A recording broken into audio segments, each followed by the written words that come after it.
trend toward incarceration even of nonviolent drug offenders.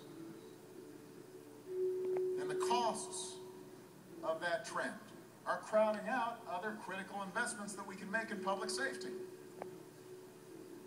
If we're spending a whole lot of money on prisons and we don't have computers or books or enough teachers or sports or music programs in our schools, we are being counterproductive. It's not a good strategy.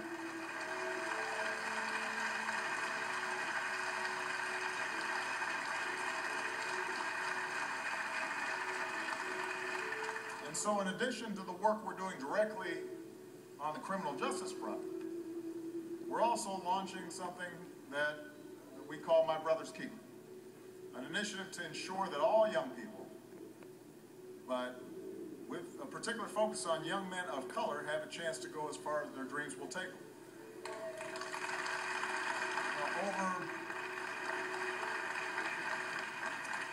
Over the coming weeks, members of my cabinet will be traveling around the country to highlight communities that are doing great work to improve the lives of their residents. We know these problems are solvable. We know that we're not lacking for answers. We're just lacking political will. We have to see these problems for what they are.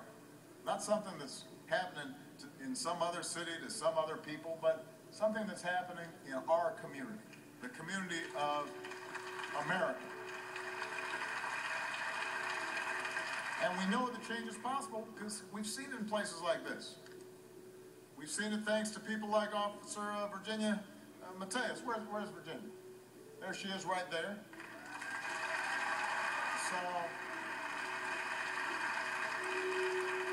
earlier this year, Vice President Biden and I got to sit with Officer Mateus and rank-and-file law enforcement officers from around the country. And Virginia was talking about how when she was growing up in East Camden, crime was so bad she wasn't allowed to go to the store alone. Her mom was once robbed at gunpoint. When she was 17, her uncle was shot and killed in his own store. Instead of turning away from Camden, she decided she wanted to become a cop where she grew up to help the community that she loved. And today she's a proud member of the Camden County Police Department.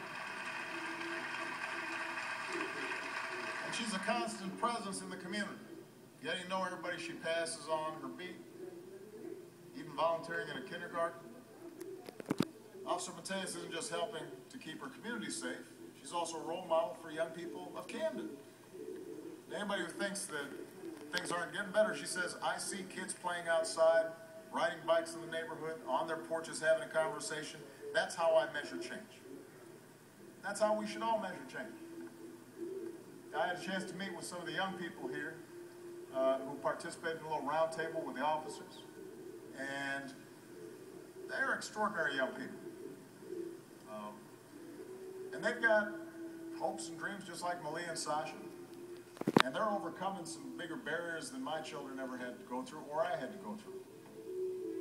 And they're strong and they're focused. But in talking to them, some of them, the reason they've been able to make it and do well is because their parents don't let them out outside. Well, you know what? Children shouldn't have to be locked indoors in order to be safe. That's not right. Some of them still have concerns about friends of theirs that have taken a wrong path and got involved in the streets and drugs. Yeah, that's not the environment we need our kids to be growing up in.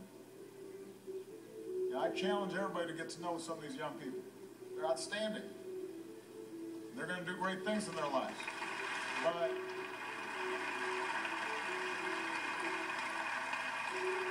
But the point is that, you know, they shouldn't have to go through superhuman efforts just to be able to stay in school and go to college and achieve their promise. That should be the norm. It should be standard. And if it isn't, we're not doing something right. We as a society are not doing something right if it isn't. So ultimately, that's how we're going to measure change. Rising prospects for our kids. Rising prospects for the neighborhood. Do our children feel safe on the streets? Do they feel cared for by their community? Do they feel like the police departments care about them? Do they feel as if when they work hard, they can succeed? Do they feel like the country is making an investment in them? Do they see role models for success? Are there pathways to jobs that they can identify? Do they know that if they put in effort, they can make it? Are they going to be treated fairly regardless of the color of their skin or what their last name is? It's pretty basic. I travel around the country. The one thing that makes me always so optimistic is our children. And what you realize is everywhere, kids are kids. Sometimes they'll drive you crazy. They'll make mistakes. But there's an inherent goodness in them. They want to do the right thing. They just need to be given a chance. And some of them aren't going to be lucky enough to have the structures at home that they need, in which case then we all have to pick up the slack. And if we do, they'll respond.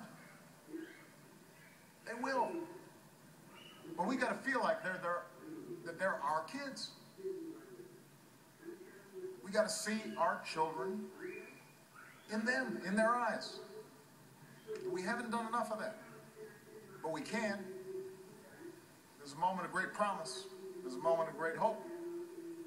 And if we're seeing such extraordinary improvement in Camden because of the good efforts of a lot of elected officials and an outstanding police chief and some wonderful police officers and a community that's supportive and nonprofit organizations like Salvation Army and others that are doing